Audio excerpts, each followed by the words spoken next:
Everyone, कैसे हो आप लोग? उम्मीद करती हूँ अच्छे से हो। तो बच्चों, आप लोग की प्रिपरेशन भी बढ़िया चल रही होगी, है ना? और आप लोग डेली बेस पे वीडियोस भी देख रहे होगे। तो बच्चों देखो, आज की वीडियो में आपके साथ क्लास 12 का पॉलिटिकल साइंस का चैप्टर नंबर 3 नियोजित विकास की राजनीति, इसके एमसीक्यूज को बच्चों डिस्कस करने वाली हूँ। तो बच्चों, जो ये वाला आपका चैप्टर है वो सेकंड बुक का थर्ड चैप्टर है। ठीक है, फर्स्ट बुक का नहीं है, सेकंड बुक का है। देखो आपकी स्क्रीन पे लिखा भी हुआ है। ठीक है, तो कंफ्यूज नहीं होना है, आपकी सेकंड बुक का चैप्टर है। तो बच्चों देखो, आप लोग ये चैप्टर पढ़ चुके होगे, है ना? क्योंकि प्री बोर्ड आने वाला है तो आपको स्कूल में तो ये चैप्टर पढ़ा दिया गया होगा और अच्छे से आप लोग को आ भी गया होगा। और नहीं समझ आया बच्चों तो पहले एक बार इसको बुक में जाके पढ़ लो। ठीक है, बुक में जाके पढ़ लो, अपने नोट्स बना लो। ठीक है, उसके बाद आप लोग क्या करना कि इस वीडियो को देखना। ठीक है, बट एमसीक्यू इसको छोड़ना मत बच्चों। हम लोग जो ये सीरीज लेकर आए हैं, ये आपके बेनिफिशियल के लिए ही है। आपको प्री बोर्ड और बोर्ड्स में दोनों में बच्चों के क्वेश्चंस काम आएंगे, क्योंकि मैंने देखो बच्चों जितने भी क्वेश्चंस डाले हैं सारे प्रीवियस ईयर क्वेश्चंस हैं। ठीक है, इसमें कोई भी एक ऐसा क्वेश्चन नहीं है जो नहीं आया एग्जाम में। सारे इसमें वही क्वेश्चन है जो आ रखे एग्जाम में। बट बच्चों देखो, इसके लिए आपको क्या करना पड़ेगा, देखना पड़ेगा वीडियो को। बट देखने से काम नहीं चलेगा, आप लोग पेन और कॉपी लेके बैठो। ठीक है, साथ में सॉल्व करो और लास्ट में चेक करो कि आपके कितने आंसर गलत थे और कितने आंसर सही थे। इससे आपको पता चलेगा कि आपको ये चैप्टर कितना आ रहा है, कितना नहीं आ रहा। ठीक है, तो अपने आप को टेस्ट करना बहुत जरूरी है बच्चों। सिर्फ पढ़ते रहोगे पढ़ते रहोगे पढ़ते रहोगे, इससे कुछ नहीं होगा। तो क्या करना है आपको, अपने आप को टेस्ट भी करके देखना है। तो हम लोग वीडियो को स्टार्ट करते हैं और इसमें जानते हैं बच्चों कि आप लोग इस चैप्टर में क्या पढ़ने वाले हो। तो देखो बच्चों, हम लोगों ने जब ये बुक स्टार्ट की थी तो आप लोगों ने क्या जाना था कि हम लोगों ने 2 चैप्टर इसके पढ़े हैं। कौन कौन से? ये सबसे पहला चैप्टर क्या था बच्चों आपका, राष्ट्र निर्माण की चुनौतियां, है ना? जिसमें हम लोगों ने क्या जाना था कि जब हमारा भारत स्वतंत्र हुआ था, उसके बाद हमारे आगे कौन सी मुख्य 3 चुनौतियां थी। ठीक है, तो उसमें से बच्चों जो आपकी पहली चुनौती थी उसका समाधान हम लोगों ने अपने फर्स्ट चैप्टर में पढ़ा था कि उसका समाधान हम लोगों ने कैसे निकाला था। उसके बाद बच्चों आपका सेकंड चैप्टर था एक दल के प्रभुत्व का दौर। तो बच्चों उसमें आप लोगों ने क्या पढ़ा था कि हमारी जो दूसरी चुनौती थी लोकतंत्र को स्थापित करना, उसको हम लोगों ने कैसे उसका समाधान निकाला। अब बच्चों देखो, अब आपके आगे तीसरी चुनौती है। तो बच्चों आपके आगे तीसरी चुनौती क्या थी? देश का विकास करना। तो बच्चों इस चैप्टर में आप लोगों ने क्या पढ़ा था कि हम लोगों ने देश का विकास कैसे किया। क्या कि बच्चों हम लोगों ने देश का विकास कैसे किया। तो देखो, मैं आपको इस चैप्टर के बारे में थोड़ा थोड़ा बता देती हूँ। ठीक है, बट उसके बाद फिर हम लोग एमसीक्यूज को स्टार्ट करेंगे, क्योंकि हम लोग एमसीक्यूज पढ़ रहे हैं बच्चों, डिटेल में इस चैप्टर को नहीं जान रहे हैं।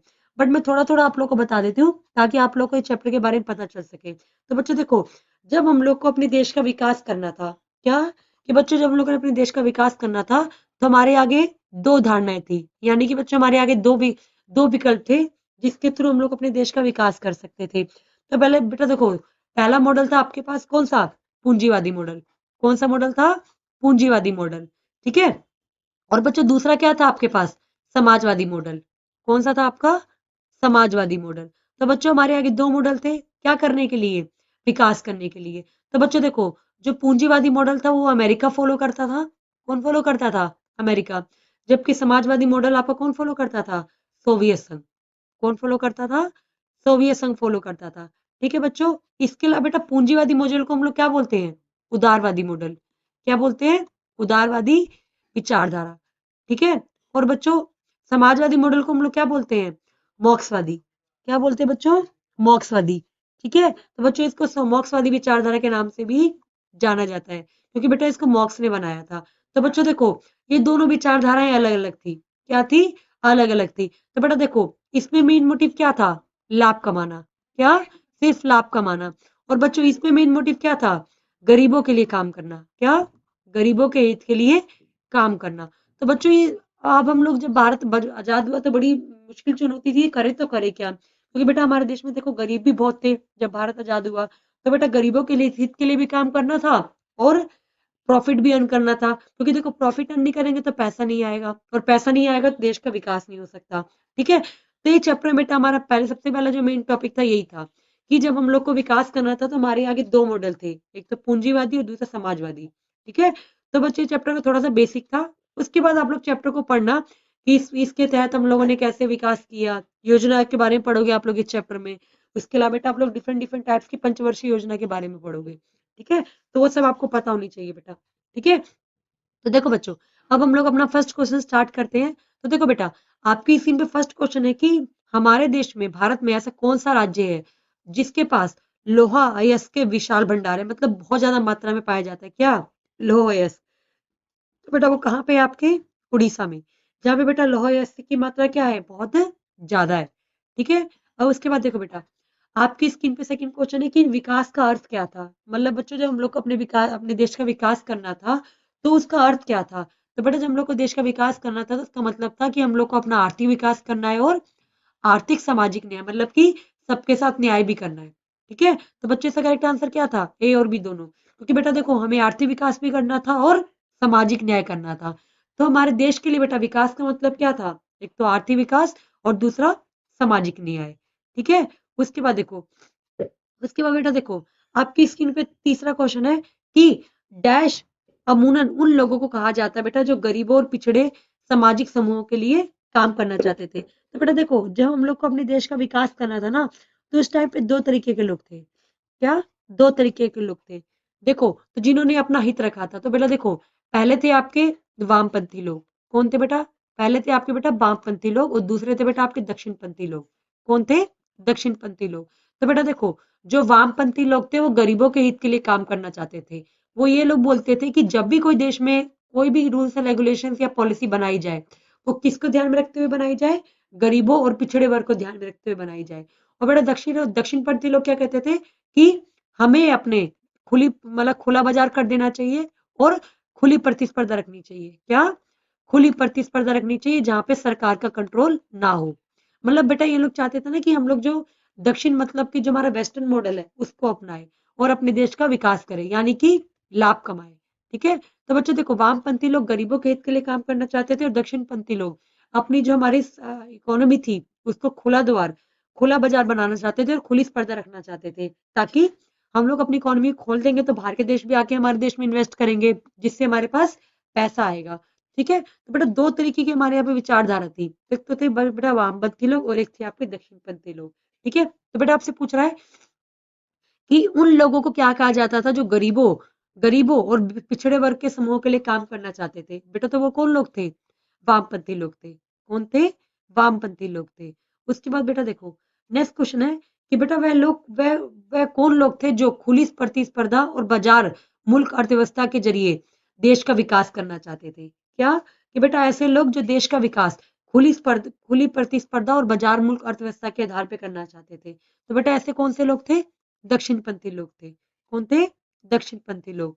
उसके बेटा देखो, नेक्स्ट है आपके आगे कि भारत आजाद, मतलब जब हमारा भारत आजाद हुआ था, तो हमारे आगे कितने मॉडल थे? तो बेटा कितने मॉडल थे? दो मॉडल। कौन कौन से बेटा? तो पहला था आपका पूंजीवादी मॉडल, और दूसरा था बेटा आपका कौन सा? समाजवादी मॉडल, जो मैं आपको ऊपर अभी अच्छे से बता भी चुकी हूँ। क्या? पूंजीवादी मॉडल और समाजवादी मॉडल। क्या करने के लिए? देश का विकास करने के लिए। उसके बेटा देखो, अब नेक्स्ट है बेटा आपका कि योजना आयोग। तो बेटा देखो, थोड़ा थोड़ा मैं आपको योजना आयोग के बारे में बताती हूँ, क्योंकि देखो, अब इस चैप्टर में आपका मेन टॉपिक क्या है? यही है बेटा, योजना आयोग, पंचवर्षीय योजना। ठीक है। उसके अलावा आपकी कौन सी विचारधारा अपनाई गई थी? ठीक है। तो यही दो तीन टॉपिक है आपके आगे। तो बेटा ये आपको पता होना चाहिए। ठीक है। क्योंकि जो आपका मेन है इस चैप्टर में, अगर आप लोग वो ही नहीं पढ़ोगे तो क्या पढ़ोगे? तो देखो, मैंने आपको बताया था कि जब हम लोग को अपने देश का विकास करना था, तो उसके हम लोगों ने दो बातों पे ध्यान रखा था कि क्या? पहला क्या कि हम लोग एक तो आर्थिक विकास करेंगे, दूसरा सबके साथ सामाजिक न्याय रखेंगे। मतलब क्या? सामाजिक न्याय मतलब कि जब विकास करेंगे तो सभी समूहों को ध्यान में रखते हुए करेंगे। तो ये तो था बेटा दो उद्देश्य, ये हमारी विकासधारा थी। ठीक है बेटा। उसके बाद देखो बेटा, तो देखो मैंने आपको बताया था कि जब हम लोगों ने करा था तो हमारे पास दो मॉडल थे। तो उसके बाद देखो, अब मैं आपको थोड़ा सा बता देती हूँ क्या? योजना आयोग के बारे में। किसके बारे में बेटा? योजना आयोग के बारे में। तो बेटा जो योजना आयोग है, इसकी स्थापना जब हुई थी वो कब हुई थी? 15 मार्च 1950 को। तो बेटा इसकी स्थापना कब हुई थी? 15 मार्च 1950 को। और बेटा जो इसका अध्यक्ष होता है वो कौन होता है योजना आयोग का? तो बेटा योजना आयोग का अध्यक्ष कौन होता है? प्रधानमंत्री। तो बेटा देखो, जब ये बनाया गया था, मतलब कि योजना आयोग, तो उस टाइम पे इसके प्रधानमंत्री कौन थे उस टाइम पे?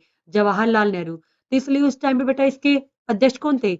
जवाहरलाल नेहरू जी। तो बेटा आपसे पूछ सकता है कि जब योजना आयोग का गठन हुआ था उस टाइम पे योजना आयोग के अध्यक्ष कौन थे? तो बेटा कौन थे? जवाहरलाल नेहरू जी।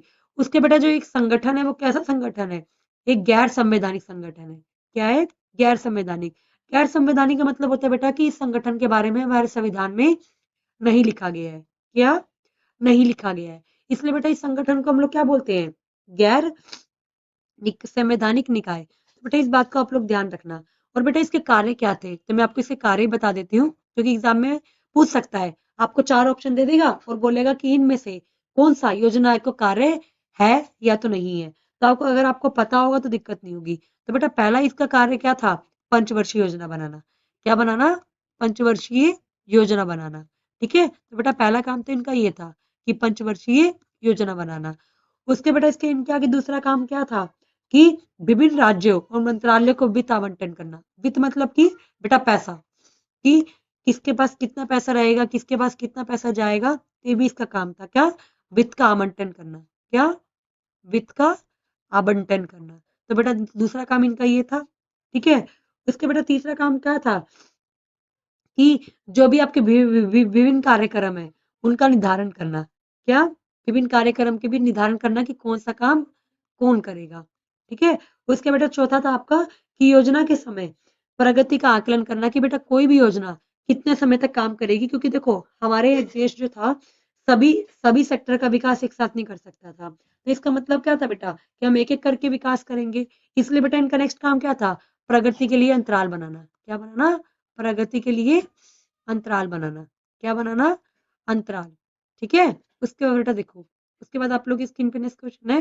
तो बेटा देखो आपका क्वेश्चन क्या था यहाँ पे कि योजना का गठन कब हुआ? तो आपको पता चल गया कि बेटा योजना का गठन कब हुआ था? 1950 को हुआ था। उसके बाद बेटा देखो आपसे पूछ रहे हैं कि योजना आयोग को समाप्त कब कर दिया गया था? तो बेटा देखो योजना आयोग को 2014 में क्या कर दिया गया था? समाप्त कर दिया गया था। क्या कर दिया गया था? समाप्त कर दिया गया था। ठीक है बेटा, और बेटा क्यों समाप्त कर दिया गया था? समाप्त करने का रीजन था क्योंकि इसके बाद ये इसका नाम बदल के क्या कर दिया गया था? नीति आयोग। क्या कर दिया गया था? नीति आयोग। तो बेटा देखो तो योजना आयोग थी, उसने कब तक काम किया आपकी? तो 12वीं पंचवर्षीय योजना तक। तो बेटा देखो ये कब बना था? 1950। और कब तक रहा बेटा? ये 2014 तक रहा। कब तक रहा? 2014 तक। ठीक है, तो बेटा 2014 तक रहा। तो इसने बेटा कितनी पंचवर्षीय योजना बनाई थी? 12 पंचवर्षीय योजना बनाई थी। कितनी बनाई थी? 12 पंचवर्षीय योजना बनाई थी। ठीक है, तो बेटा ये आपको पता होना चाहिए कि योजना जब तक था तो उसने कितनी पंचवर्षीय योजना बनाई? तो बेटा 12 पंचवर्षीय योजना बनाई थी। जबकि बेटा जो 12वीं पंचवर्षीय योजना थी वो कब तक चली थी? 2012 से 2017 तक चली थी। ठीक है, तो बेटा आपको पता होना चाहिए कि योजना आयोग का कब समाप्त कर दिया गया था? तो कब समाप्त कर दिया गया था बेटा? 2014 में इसको क्या कर दिया गया था बेटा? समाप्त कर दिया गया था। क्या कर दिया गया था? समाप्त कर दिया गया था। फिर इसके बाद बेटा किसकी स्थापना हुई थी? नीति आयोग की स्थापना हुई थी। किसकी स्थापना हुई थी? नीति आयोग की स्थापना हुई थी। ठीक है, तो बेटा नीति आयोग का भी यही एक काम था कि देश का विकास करना।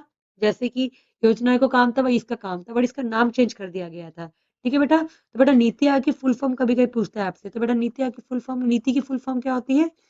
National institution. क्या? National institution for transforming India. क्या? For transforming India. ठीक है, तो बेटा ये क्या थी? इसकी फुल फॉर्म थी, जिसको हम लोग हिंदी में क्या बोलते हैं? राष्ट्रीय भारत परिवर्तन संस्थान। ठीक है, तो इसको इस नाम से जाना जाता है। तो बेटा देखो तो कब समाप्त कर दिया गया था योजना आयोग? 2014 में। उसके बाद बेटा देखो आपके आगे है कि योजना आयोग की जगह नया आयोग कौन सा बनाया गया? तो बेटा मैंने आपको बताया था कि योजना आयोग को हटा के कौन सा आयोग बना दिया गया था? नीति आयोग। क्या बना दिया गया था? नीति आयोग। जो कब बनाया गया था बेटा? 1 जनवरी 2015 को। कब बनाया गया था बेटा? 1 जनवरी 2015 को। जिसका फुल फॉर्म क्या होता है नीति आयोग का? राष्ट्रीय भारत परिवर्तन संस्थान। ठीक है, तो बेटा इसका काम भी यही था कि देश का विकास करना है।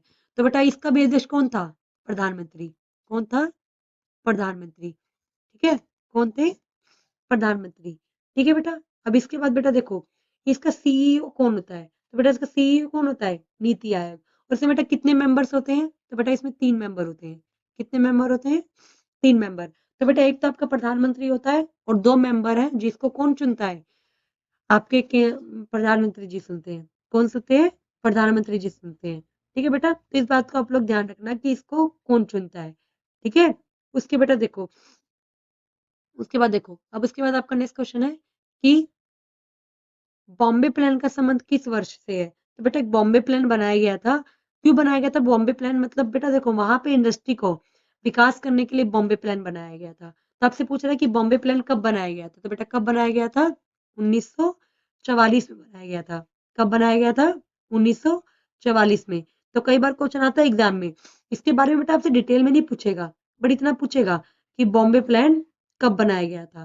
तो बेटा देखो इतना आपको पता होना चाहिए कि बॉम्बे प्लान कब बनाया गया था। ठीक है, इससे ज्यादा नहीं, बस कब बनाया गया था इतना जान जाओ, इससे ज्यादा आपको जानने की जरूरत नहीं है। ठीक है, उसके बाद बेटा देखो, उसके बाद आपकी स्क्रीन पे नेक्स्ट क्वेश्चन है कि भारत में पंचवर्षीय योजना का विकल्प कहाँ से चुना गया था? तो बेटा पूछ रहा है कि हमने जो पंचवर्षीय योजना बनाई थी उसका जो मॉडल था वो हम लोगों ने कहाँ से लिया था? तो बेटा ऑप्शन नंबर ए है अमेरिका, ऑप्शन नंबर बी है सोवियत संघ, ऑप्शन नंबर सी है अफ्रीका और ऑप्शन नंबर डी है यूरोप। तो बेटा हमने भारत में पंचवर्षीय योजना का विकल्प कहाँ से लिया था? सोवियत संघ से लिया था। कहाँ से लिया था? सोवियत संघ से। तो बेटा देखो, जब योजना आयोग की स्थापना हुई थी तो उसके बाद क्या बनाई गई थी? पंचवर्षीय योजना बनाई गई थी। तो मैं आपको सारी पंचवर्षीय योजना के बारे में बताऊंगी थोड़ा थोड़ा, तो जानो।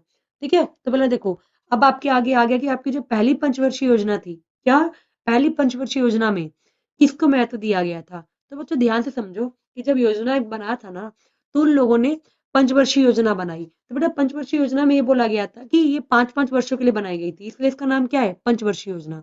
ठीक है, क्योंकि बेटा हर 5-5 साल के बाद बनाई गई थी। तो बेटा जब पहली पंचवर्षीय योजना बनाई गई थी ना, तो उसमें पूछ रहा है कि किस क्षेत्र पे ज्यादा ध्यान दिया गया था? तो किस पे दिया गया था? कृषि के क्षेत्र पे ज्यादा ध्यान दिया गया था।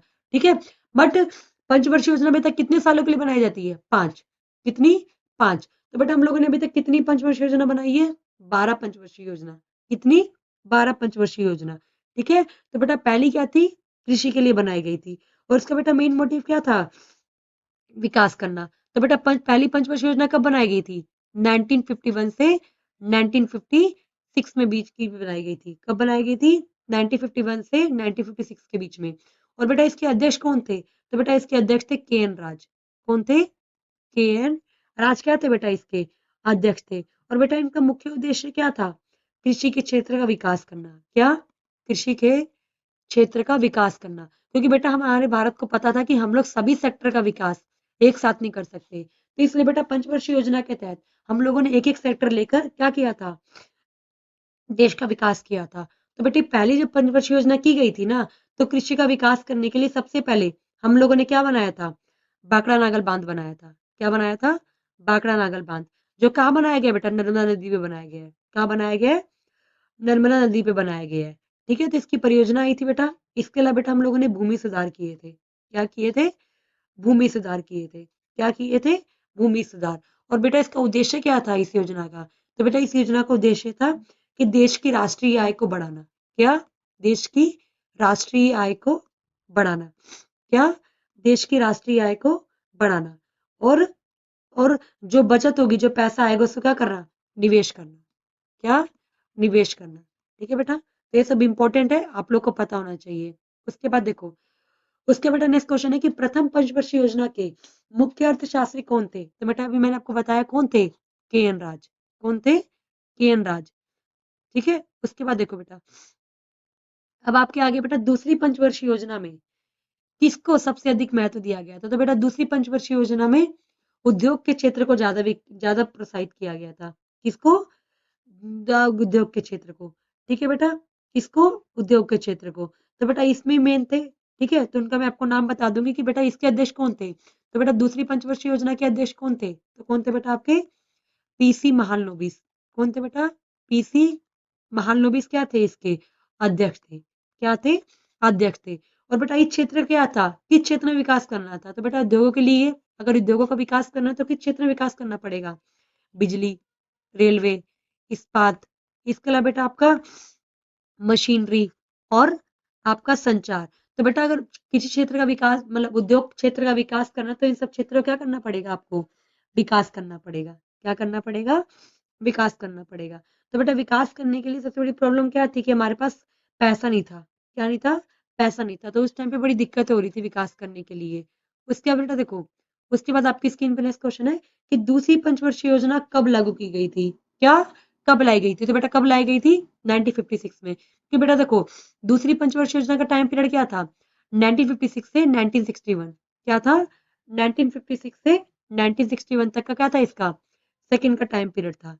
ठीक है। उसके बाद बेटा देखो, आपकी स्क्रीन पे नेक्स्ट क्वेश्चन है कि निम्नलिखित में से कौन भारतीय सांख्यिकी संस्थान के संस्थापक थे? तो बेटा देखो, भारतीय सांख्यिकी संस्थान की स्थापना की गई थी। तो आपसे पूछ रहा है कि बेटा इसके संस्थापक कौन थे? क्या? कि इसके संस्थापक कौन थे? तो बेटा कौन थे?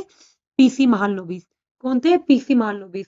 और बेटा इस संस्थान का क्या नाम था? क्या काम था? कि ये बताता था कि देश में जीडीपी कितनी बढ़ रही है ना? देश में कौन सी चीज किस रेट पे चल रही है, क्या रेट पे आपका सेंसेक्स चल रहा है, ये सब चीजें बेटा कौन बनाता था? भारतीय संस्थान, भारतीय सांख्यिकी संस्थान, यानी कि इंडियन इकोनॉमिक डिपार्टमेंट। ठीक है बेटा। उसके बाद बेटा देखो, उसके बाद आप लोगों का नेक्स्ट क्वेश्चन है कि भारत के कौन से राज्य में 100% साक्षरता? तो बेटा आपसे पूछ रहा है कि ऐसा कौन सा राज्य है जहाँ पे 100% लोग क्या है? पढ़े लिखे हैं। तो बेटा वो कौन सा राज्य है? केरल। और बेटा सबसे कम पढ़े लिखे लोग कहाँ पे है आपके? बिहार में। कहाँ पे है? बिहार में। उसके बेटा देखो, उसके बाद आपकी स्क्रीन पे नेक्स्ट क्वेश्चन है कि इकोनॉमिक ऑफ परफॉर्मेंस के लेखक कौन थे? तो बेटा इकोनॉमिक ऑफ परफॉर्मेंस एक बुक है जिसके लेखक आपसे पूछ रहा है। तो बेटा इसके लेखक कौन थे? तो बेटा कौन थे? जेसी कुमारप्पा। कौन थे? जेसी कुमारप्पा कौन थे बेटा? इसके अध्यक्ष थे। कौन थे इनके? अध्यक्ष थे। उसके बेटा देखो, नेक्स्ट क्वेश्चन है कि बेटा भारतीय लोक दल नामक पार्टी किसने बनाई थी? तो बेटा किसने बनाई थी? चौधरी चरण सिंह ने बनाई थी। किसने बताई थी बेटा? चौधरी चरण सिंह ने। जो मेन कहाँ के थे बेटा? आपके हरियाणा के। और बेटा इनकी सरकार और कहाँ कहाँ पे थी आपकी? यूपी में भी थी। कहाँ पे भी थी? यूपी में भी इनकी सरकार थी। इनकी बेटा? चौधरी चरण सिंह की। ठीक है। दोस्त टाइम में बहुत फेमस नेता थे ये। कौन बेटा? चौधरी चरण सिंह। आपसे ये भी क्वेश्चन पूछ सकते हैं बेटा एग्जाम में कि चौधरी चरण सिंह किस पार्टी के नेता थे? तो बेटा किस पार्टी के नेता थे? तो भारतीय लोकदल नामक पार्टी के नेता थे। उसके बेटा देखो, आपके बाद नेक्स्ट क्वेश्चन है कि भारत में निम्नलिखित में से कौन सी अर्थव्यवस्था के मॉडल को अपनाया गया था? तो बेटा हम लोगों ने कौन सा मॉडल अपनाया था? मिश्रित अर्थव्यवस्था। कौन सी अपनाई थी? जिसमें मिश्रित अर्थव्यवस्था, जिसमें बेटा 50% हम लोगों ने पूंजीवादी मॉडल अपनाया था और 50% बेटा हम लोगों ने समाजवादी मॉडल अपनाया था। क्या बनाया था? समाजवादी मॉडल को अपनाया था। उसके बाद बेटा देखो, उसके बाद आपकी स्क्रीन में नेक्स्ट क्वेश्चन है कि बेटा भारत के द्वारा अपनाया गया मिला जुला मिश्रित अर्थव्यवस्था की योजना किसने करी थी? तो बेटा किसने करी थी? वामपंथी और दक्षिणपंथी लोगों ने। किसने? वामपंथी दक्षिणपंथी लोगों ने बेटा इसकी क्या करी थी? आलोचना करी थी। क्योंकि बेटा ना तो इसमें गरीबों के हित के लिए काम करा जा रहा था, ना तो देश का विकास लाभ के मोटिव से किया जा रहा था। ठीक है। तो इसकी वजह से ये लोग इसकी आलोचना कर रहे थे। उसके बाद देखो, आपकी स्क्रीन पे नेक्स्ट क्वेश्चन है कि निम्नलिखित में से कौन सी समस्या भारतीय किसानों के सामने थी? तो बेटा कौन सी समस्या थी? तो बेटा पहली समस्या थी मानसून की असफलता। क्या थी? मानसून की असफलता। क्योंकि आपको पता है कि हमारे देश में मानसून का मतलब मानसून तो आपको पता है कि अनप्रिडिक्टेबल है। उसके बेटा हमारे यहाँ पे जमींदारी प्रथा थी, है ना? उसके बेटा हमारे जो कृषि समाज था उनको भूमि सुधार की जरूरत थी। तो बेटा हमारे किसानों के आगे तीनों चुनौतियां थी। पहली थी मानसून की असफलता, दूसरी थी आपकी जमींदारी प्रथा और तीसरी थी आपकी भूमि सुधार। तो बच्चों से करेक्ट आंसर क्या है? उपरोक्त सभी। उसके बेटा देखो, उसके बाद आपकी स्क्रीन पे नेक्स्ट क्वेश्चन है कि खाद्य संकट 1960 के दशक में सबसे अधिक गंभीर समस्या बना हुआ था। तो बेटा सबसे अधिक जब एक खाद्य संकट आया था 1960 में, तो बेटा वो कौन से राज्य में आया था? क्या? कौन से राज्य में आया था? तो बेटा ऑप्शन नंबर ए है गुजरात, ऑप्शन नंबर बी है महाराष्ट्र, ऑप्शन नंबर सी है बिहार, ऑप्शन नंबर डी है पंजाब। तो बेटा 1960 के दशक में सबसे अधिक अगर गंभीर राज्य मतलब कोई था जहाँ पे खाद्य संकट आया था, तो वो कौन था बेटा? आपका बिहार। कौन था? बिहार। उसके बेटा देखो, उसके बाद आपकी स्क्रीन पे नेक्स्ट क्वेश्चन है कि एक राज्य से दूसरे राज्य में खाद्यान्न का व्यापार ना हो पाना किस नीति के तहत था? तो बेटा एक नीति बनाई गई थी जिसके तहत बोला गया था कि कोई भी राज्य दूसरे राज्य में अपना जो खाद्यान्न है यानी कि गेहूं चावल या जो भी वो उगा रहा है वो दूसरे राज्य में नहीं बेच सकता। तो वो किस नीति के तहत किया गया था? ठीक है। तो बेटा वो किस नीति के तहत किया गया था? इलाका बंदी। क्या? इलाका बंदी के तहत या तो जोनिंग के तहत किया गया था, जिसके तहत है कि कोई भी राज्य दूसरे राज्य में अपना सामान नहीं बेच सकता। ठीक है। उसके बेटा देखो, नेक्स्ट क्वेश्चन है कि 1960 के दशक में खाद्यान्न संकट के दौरान भारत सरकार ने किस देश से गेहूं का आयात किया था? तो बेटा हम लोगों ने किस देश से गेहूं मंगाया था? अमेरिका से। किससे मंगाया था? अमेरिका से। ठीक है। और बेटा उन लोगों ने ऐसा गेहूं दिया था कि जो हम लोग खा भी नहीं सकते थे। उसके बेटा देखो नेक्स्ट क्वेश्चन है कि 1967 में बिहार में मृत्यु दर पिछले साल की तुलना में कितने प्रतिशत बढ़ गई थी? तो बेटा कितने प्रतिशत बढ़ गई थी? 34% बढ़ गई थी। कहाँ पे? बिहार में। क्योंकि बेटा वहां पे हेल्थ स्ट्रक्चर नहीं है, जिसकी वजह से वहां पे ये बढ़ चुका था। उसके बेटा देखो नेक्स्ट क्वेश्चन है आपके आगे कि भारत में हरित क्रांति का जनक किसको बोला जाता है? तो बेटा भारत में हरित क्रांति का जनक किसको बोलते हैं हम लोग? तो किसको बोलते हैं बेटा? एम.एस. स्वामीनाथन को, जिनकी क्या हो चुकी है बेटा? अभी मृत्यु हो चुकी है। इनकी हरित क्रांति के जो जनक थे कौन है बेटा? एम.एस. स्वामीनाथन। तो बेटा अगर ये नहीं होते तो हमारे देश में जो प्रोडक्शन बढ़ा ना इतना, वो कभी नहीं बढ़ता। क्या? तो हमारे देश में इतना प्रोडक्शन बढ़ गया हरित क्रांति के तहत, वो कभी नहीं बढ़ता। क्योंकि इन्होंने देश में प्रोडक्शन बढ़ाने के लिए हरित क्रांति लाए थे, यानी कि HY सीड्स का प्रयोग करा इन लोगों ने और नई नई तकनीकें लेकर आए। क्या लेकर आए? नई तकनीकें। क्या करने के लिए? देश का विकास करने के लिए और प्रोडक्शन बढ़ाने के लिए। ठीक है। उसके बेटा देखो आपके स्क्रीन पर नेक्स्ट क्वेश्चन है कि जय जवान जय किसान का नारा किसने दिया था? तो बेटा किसने दिया था? लाल बहादुर शास्त्री जी ने दिया था। किसने दिया था? लाल बहादुर शास्त्री जी ने दिया था। उसके बाद बेटा देखो नेक्स्ट क्वेश्चन है कि हरित क्रांति से किस फसल की पैदावार उल्लेखनीय रूप से बढ़ी थी? तो आपसे पूछ रहा है बेटा किसकी पैदावार सबसे अधिक बढ़ी थी? तो बेटा किसकी पैदावार हम लोग सबसे ज्यादा अधिक बढ़ाई थी? गेहूं की। किसकी? गेहूं की। क्योंकि बेटा हमें ये था कि अगर देश में कुछ भी खाने को नहीं होगा तो गेहूं होगा तो रोटी बन जाएगी, और चावल रहेगा तो चावल बन जाएंगे, तो जिससे हम लोग खा सकते हैं। तो बेटा जब हरित क्रांति आई तो उसमें हम लोग मेन मोटिव क्या था? गेहूं और चावल का उत्पादन बढ़ाना। ठीक है। उसके बाद बेटा देखो नेक्स्ट क्वेश्चन है कि हरित क्रांति से किस राज्य के किसानों को सबसे अधिक लाभ हुआ? तो बेटा पहला है आपका पंजाब, दूसरा है आपका हरियाणा, तीसरा है आपका पश्चिमी उत्तर प्रदेश और डी है आपको उपरोक्त सभी। तो बच्चों इसका करेक्ट आंसर क्या है? उपरोक्त सभी। तो बेटा जब हरित क्रांति आई थी सबसे ज्यादा फायदा किसको हुआ उनसे? पंजाब, हरियाणा और पश्चिमी उत्तर प्रदेश को क्या हुआ था बेटा? इससे फायदा हुआ था। क्या हुआ था? फायदा हुआ था। क्यों बेटा? कि यहाँ पे एक तो भूमि बहुत अच्छी है, यहाँ की मिट्टी बहुत अच्छी है, दूसरा बेटा यहाँ के लोग थोड़े से अमीर थे, तो इन लोगों ने क्या करा? HYV सीड्स का प्रयोग कर पाए। इसके अलावा नई तकनीकों का प्रयोग कर पाए। कैसे कर पाए? क्योंकि इनके पास पैसा था खरीदने के लिए।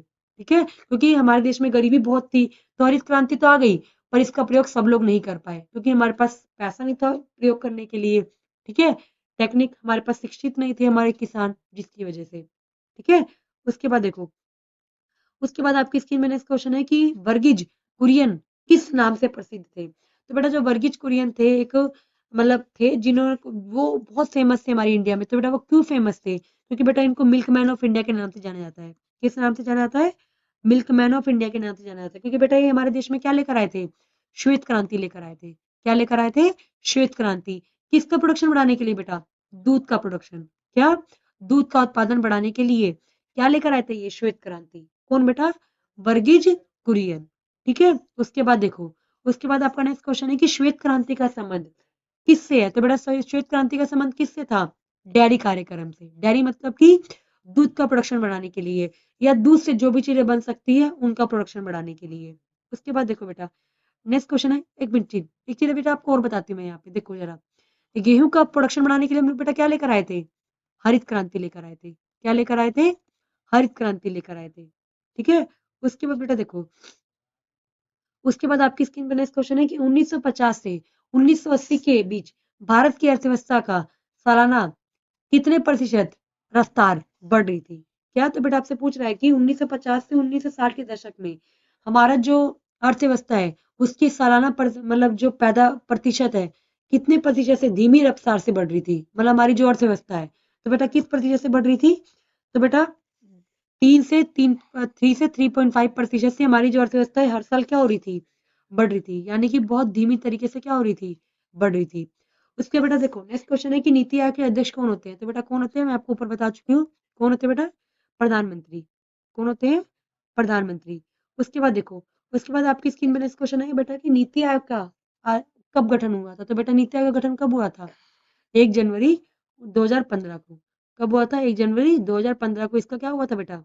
गठन हुआ था। उसके बाद बेटा देखो आपके आगे नेक्स्ट क्वेश्चन है कि नीति आयोग के पहले उपाध्यक्ष कौन थे? तो बेटा कौन थे? राजीव कुमार। कौन थे?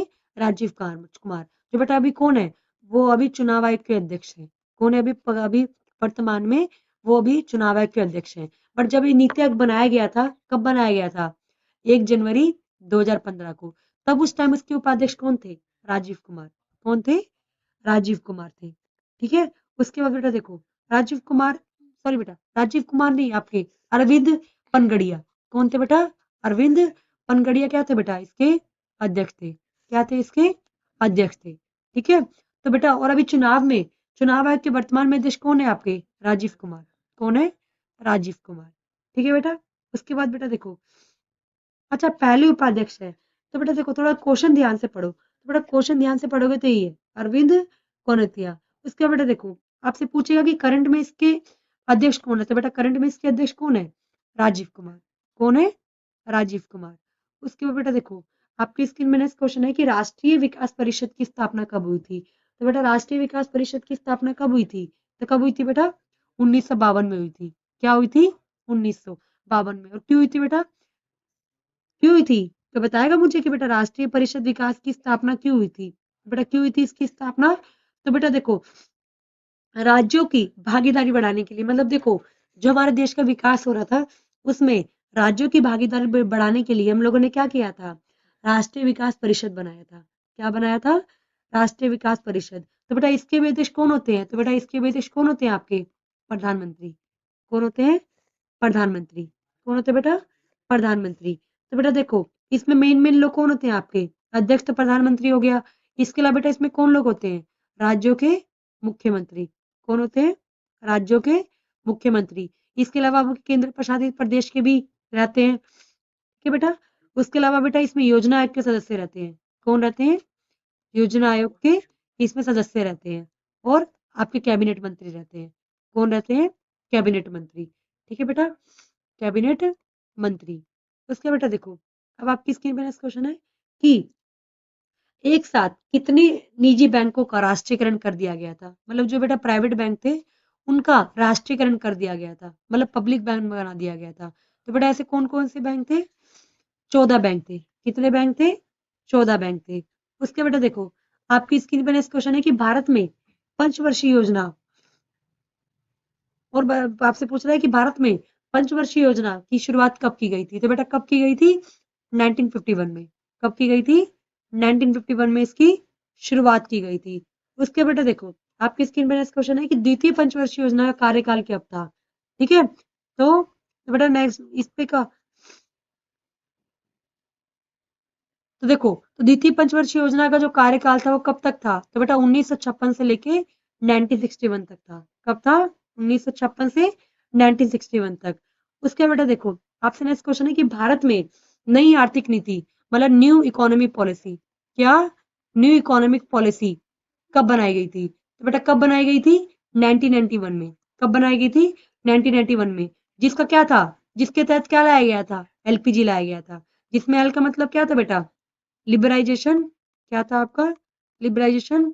पी का मतलब था बेटा आपका प्राइवेटाइजेशन। और जी का मतलब था आपका ग्लोबलाइजेशन। क्या था आपका?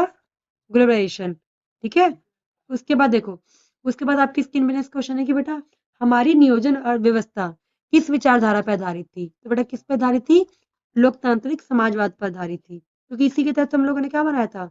मिश्रित अर्थव्यवस्था बनाई थी। उसके बाद देखो, नेक्स्ट क्वेश्चन है कि 1952 ईस्वी में किस संगठन की स्थापना हुई थी? तो बेटा 1952 में किसकी स्थापना हुई थी? मैंने अभी बार आपको बताया था किसकी हुई थी बेटा? राष्ट्रीय विकास परिषद की स्थापना हुई थी। उसके बाद बेटा देखो, नेक्स्ट क्वेश्चन है कि भारत संविधान के किस अनुच्छेद के तहत वित्तीय आपातकाल लगाया जाता है? क्या लगाया जाता है? वित्तीय आपातकाल। तो कब लगाया जाता है बेटा? वो अनुच्छेद 360 के तहत हम लोग क्या लगाते हैं? वित्तीय आपातकाल लगाते हैं। उसके बाद बेटा देखो, नेक्स्ट क्वेश्चन है कि राष्ट्रीय विकास परिषद का अध्यक्ष कौन होता है? तो बेटा कौन होता है आपका? प्रधानमंत्री होता है। कौन होता है आपका? प्रधानमंत्री। उसके बाद देखो, आपका नेक्स्ट क्वेश्चन है कि बेटा भारत में नई आर्थिक नीति की शुरुआत के समय देश का प्रधानमंत्री कौन था? तो बेटा कौन थे? नरसिम्हा राव। कौन थे? देश के प्रधानमंत्री थे। उस टाइम बेटा हमारे वित्त मंत्री कौन थे? मनमोहन सिंह। जिनके बदौलत हम लोग अपने देश का विकास कर सके। क्योंकि बेटा देखो, 1991 की में बड़ी स्थिति खराब थी उन लोग के पास। 15 दिन का खाना बचा था बस। क्या? 15 दिन का खाना बचा था और हमें अपना सोना क्या रखना पड़ा था? गिरवी रखना पड़ा था। क्या रखना पड़ा था, गिरवी रखना पड़ा था। तो बेटा आपसे पूछ रहा है, उस टाइम से आपसे पूछे कि हमारे देश का अगर विकास करने में सबसे महत्वपूर्ण भूमिका किसने अब निभाई थी, तो बेटा किसने निभाई थी, डॉक्टर मनमोहन सिंह ने अपनाई थी। किसने, डॉक्टर मनमोहन सिंह ने। उसके बेटा देखो आपका नेक्स्ट क्वेश्चन है कि निम्नलिखित में से कौन एक संवैधानिक संस्था नहीं है। तो मैंने आपको बताया था बेटा ऐसे कौन सी संस्था है जो संवैधानिक नहीं है, तो बेटा कौन सी है आपकी, बताएगा, कौन सी संस्था है आपकी, नीति आयोग। कौन सी है आपकी, नीति आयोग, जो क्या है बेटा एक संवैधानिक संस्था नहीं है। उसके बाद बेटा देखो आपकी स्क्रीन पर नेक्स्ट क्वेश्चन है कि सार्वजनिक क्षेत्र के लिए विकास का लक्ष्य सबसे पहले किस पंचवर्षीय योजना में लाए गए थे। तो बेटा आप बोल रहा है कि जब आपका मतलब विकास करना था, क्या सार्वजनिक क्षेत्र का विकास करना था, तो बेटा वो किस पंचवर्षीय योजना के तहत किया गया था, क्या किस पंचवर्षीय योजना के तहत किया गया था। बेटा ऑप्शन नंबर है आपका पहली पंचवर्षीय योजना, ऑप्शन नंबर बी है बेटा आपका दूसरी पंचवर्षीय योजना, ऑप्शन नंबर 3 है बेटा आपका तीसरी पंचवर्षीय योजना और ऑप्शन नंबर डी है आपका चौथी पंचवर्षीय योजना। तो बच्चों इसका करेक्ट आंसर क्या है, तो बताएगा मुझे इसका करेक्ट आंसर क्या है। तो क्वेश्चन तो इजी है बट आप लोग सोच रहे यार हमने तो डिटेल में कुछ पढ़ा ही नहीं था। तो बेटा किसमें था ये सार्वजनिक क्षेत्र का विकास करना, दूसरी पंचवर्षीय योजना में। किसमें था, दूसरी पंचवर्षीय योजना में। उसके बेटा देखो नेक्स्ट क्वेश्चन है कि हरित क्रांति के क्या दुष्प्रभाव पड़े। तो बेटा सबसे पहले सामाजिक तनाव बढ़ गया था, क्योंकि पता है आपको कि हरित क्रांति का फायदा सबको नहीं मिला था, ठीक है। तो पहला तो दुष्प्रभाव ये पड़ा। दूसरा बेटा क्या हुआ था, कृषि का मशीनीकरण हो गया था, यानी कि अब हर एक चीज कृषि में किससे होने लगी थी, मशीनों से। तीसरा काम क्या हुआ था बेटा, कीटनाशक दवाइयों का लोग क्या करने लगे थे, प्रयोग करने लगे थे। किसका, कीटनाशक दवाइयों का अधिक प्रयोग करने लगे थे, जिसकी वजह से भूमि क्या हो रही थी, खराब हो रही थी। तो बच्चों इसका करेक्ट आंसर क्या है, इनमें से सभी। अब देखो अब उसका बेटा नेक्स्ट क्वेश्चन है आपकी स्क्रीन पे, गरीबी हटाओ का नारा किसने दिया था। तो बेटा किसने दिया था, इंदिरा गांधी ने दिया था। किसने दिया था, इंदिरा गांधी ने। उसके बेटा देखो नेक्स्ट क्वेश्चन है कि किस पंचवर्षीय योजना में गरीबी हटाओ का नारा दिया गया था। तो बेटा आपको पता है गरीबी हटाओ का नारा इन्होंने दिया था, किन्होंने, इंदिरा गांधी ने। तो बेटा आपसे पूछ रहा है कि जब इन्होंने नारा दिया था तो वो किस टाइम दिया था। तो बेटा किस योजना के तहत दिया था, वो पांचवी पंचवर्षीय योजना के तहत। कौन सी पंचवर्षीय योजना के तहत, पांचवी पंचवर्षीय योजना के तहत। उसके बेटा देखो आप में से नेक्स्ट क्वेश्चन है कि निम्नलिखित में से कौन एक संवैधानिक संस्था नहीं है। तो बेटा कौन सी नहीं है आपकी, नीति आयोग। कौन सी, आपकी नीति आयोग। उसके बेटा देखो आपकी नेक्स्ट क्वेश्चन है कि भारत में पंचवर्षीय योजना की शुरुआत कब हुई थी। तो कब हुई थी बेटा, 1951 में हुई थी। उसके बेटा देखो आपकी स्क्रीन पे नेक्स्ट क्वेश्चन है कि द्वितीय पंचवर्षीय योजना का कार्यकाल क्या था। तो बेटा क्या था, 1956 से 1961 के बीच में था। तीसरा क्वेश्चन देखो नेक्स्ट क्वेश्चन है कि भारत में पंचवर्षीय योजना का कार्यकाल कब तक था। तो बेटा कब था, 1951 से 1956 के बीच में। उसके बाद देखो नेक्स्ट क्वेश्चन है कि पहली पंचवर्षीय योजना के तहत कितना पैसा खर्च किया गया था। तो बेटा कितना पैसा खर्च किया गया था, तो बताएगा मुझे कितना पैसा खर्च किया गया था। तो ये तो क्वेश्चन अच्छा है बट अगर आप लोग थोड़ा सा सोच में होगे तो नहीं बता पाओगे। क्या, कि पहली पंचवर्षीय योजना के तहत क्या मतलब कि मतलब इसमें क्या था कि अभी अगर कितना पैसा खर्च किया गया था, क्योंकि देखो जितनी भी योजना आई सब में पैसा खर्च हुआ है ना, क्या हुआ, पैसा खर्च हुआ। तो देखो अब आपसे ये पूछ रहा है कि प्रथम पंचवर्षीय योजना में कितना पैसा खर्च किया गया था, क्या कितना पैसा खर्च किया गया था। तो ऑप्शन नंबर ए है, तो देखो कितना पैसा खर्च किया गया था, बताओगी तो अगर, तो बेटा कितना किया गया था। तो ऑप्शन नंबर ए 3,870 करोड़ रुपए क्या किए गए थे, खर्च किए गए थे। उसके बेटा देखो नेक्स्ट क्वेश्चन है कि किस पंचवर्षीय योजना में कृषि एवं सिंचाई आधारित योजना के नाम से जाना जाता है। तो बेटा कौन सी योजना थी आपकी, प्रथम पंचवर्षीय योजना। कौन सी थी आपकी, प्रथम पंचवर्षीय योजना। उसके बेटा देखो नेक्स्ट क्वेश्चन है कि भारत में नियोजन व्यवस्था किस देश की नियोजन व्यवस्था से लिया गया था। तो बेटा किससे लिया था हम लोगों ने, सोवियत संघ से। किससे लिया था, सोवियत संघ से लिया था। उसके बेटा देखो नेक्स्ट क्वेश्चन है आप लोगों का कि निम्नलिखित में से किसके सिफारिश पर भारत में योजना आयोग बनाया गया था। तो बेटा किसकी सिफारिश पर बनाया गया था, आर्थिक कार्यक्रम समिति की सिफारिश पर हम लोगों ने क्या बनाया था, योजना आयोग बनाया था। क्या बनाया था, योजना आयोग, जो कब बना था, 1950 में बना था। उसके बाद बेटा देखो नेक्स्ट क्वेश्चन है कि राष्ट्रीय विकास परिषद का अध्यक्ष कौन होता है। तो कौन होता है बेटा आपका, प्रधानमंत्री। उसके बेटा देखो आपका नेक्स्ट क्वेश्चन है कि राष्ट्रीय विकास परिषद के सदस्य कौन होते हैं। तो बेटा सभी राज्यों के मुख्यमंत्री होते हैं, योजना के सदस्य होते हैं और आपके मंत्रिमंडल के मंत्री होते हैं, यानी कि आपके कैबिनेट मंत्री। कौन? आपके कैबिनेट मंत्री। तो बच्चों इसका करेक्ट आंसर क्या है आपका? उपयुक्त सभी। अब उसके बाद बेटा देखो, आपकी स्क्रीन में नेक्स्ट क्वेश्चन है कि 1938 में राष्ट्रीय आयोजन समिति की स्थापना किसकी अध्यक्षता में की गई थी? तो ये बड़ा अच्छा क्वेश्चन है कि किसकी अध्यक्षता में की गई थी। तो बेटा देखो, इसका करेक्ट आंसर है आपका ऑप्शन नंबर बी। तो बेटा राष्ट्रीय आयोजन समिति कब बनाई गई थी? 1938 में। और उस टाइम पे बेटा इसके अध्यक्ष कौन थे? पंडित जवाहरलाल नेहरू जी। उसके बाद बेटा देखो, आपसे नेक्स्ट क्वेश्चन है कि हरित क्रांति का सर्वाधिक लाभ निम्न निम्न में से किस अनाज में हुआ? तो बेटा किस में हुआ था? गेहूं में। किस में हुआ था आपका? गेहूं में। उसके बाद बेटा देखो, आपका नेक्स्ट क्वेश्चन है कि पीली क्रांति का संबंध किससे था? तो बेटा पीली क्रांति का संबंध किससे था? तो बेटा किससे था? तिलहन की। क्या? तिलहन का उत्पादन से। तिलहन क्या होता है बेटा? तिल के उत्पादन से। किसके? तिल के उत्पादन से।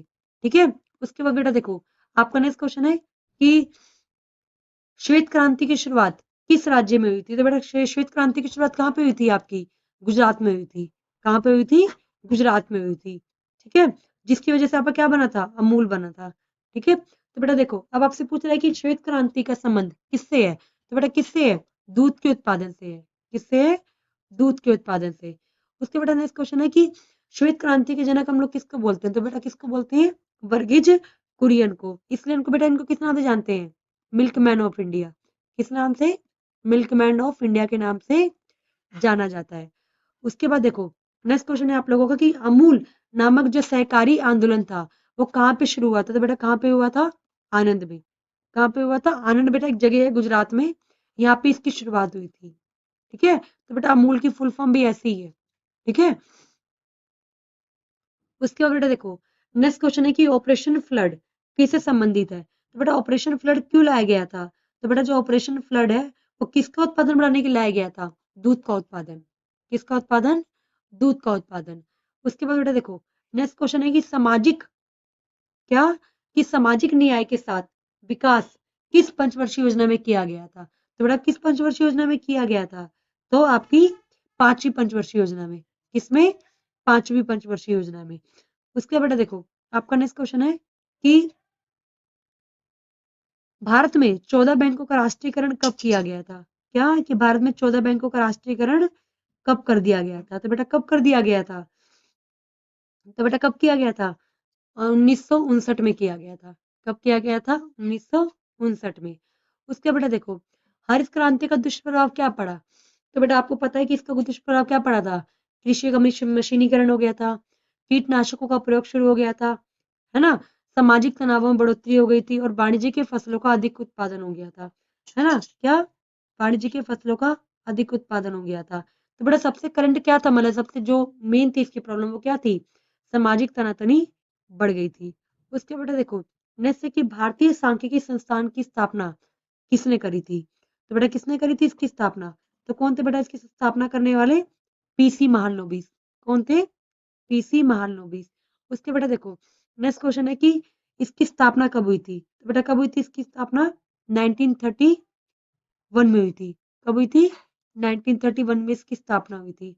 उसके बेटा देखो, नेक्स्ट क्वेश्चन है कि चितरंजन रेलवे इंजन कारखाना, दुर्गापुर भिलाई और राउरकेला इस्पात संयंत्र किस पंचवर्षीय योजना में बनाया गया था? तो बेटा किस पंचवर्षीय योजना में बनाया गया था? द्वितीय पंचवर्षीय योजना में इसका गठन किया गया था। ठीक है। उसके बाद बेटा आपका नेक्स्ट क्वेश्चन है कि पतरातू थर्मल पावर स्टेशन का निर्माण किस पंचवर्षीय योजना में किया गया था? तो बेटा कौन सी पंचवर्षीय योजना में किया गया था? द्वितीय पंचवर्षीय योजना में। तो देखो, अब इससे कहा बेटा देखो, आपके जितने इंपॉर्टेंट क्वेश्चन थे मैंने आपको बता दिए। इसके अलावा बेटा अभी कुछ इंपॉर्टेंट क्वेश्चन है, वो मैं जो आपको एक लाइन से एक सीरीज लेकर आएंगे ना पूरी बुक की, वहां पे मैं आपको बताऊंगी। ठीक है। तो यहाँ पे बेटा मैंने आपको 95% जितने भी इंपॉर्टेंट क्वेश्चन थे सारे बता दिए। ठीक है। तो कुछ भी अगर आप लोग को डाउट रहे तो आप लोग मुझसे कमेंट में पूछ सकते हो, और अगर आप लोग को गाइस वीडियो अच्छी लगी हो तो वीडियो को लाइक कर देना और चैनल को सब्सक्राइब करना मत भूलना। और बच्चों क्या करना है इसके अलावा? आपको अपने दोस्तों को शेयर करना है। So thank you everyone.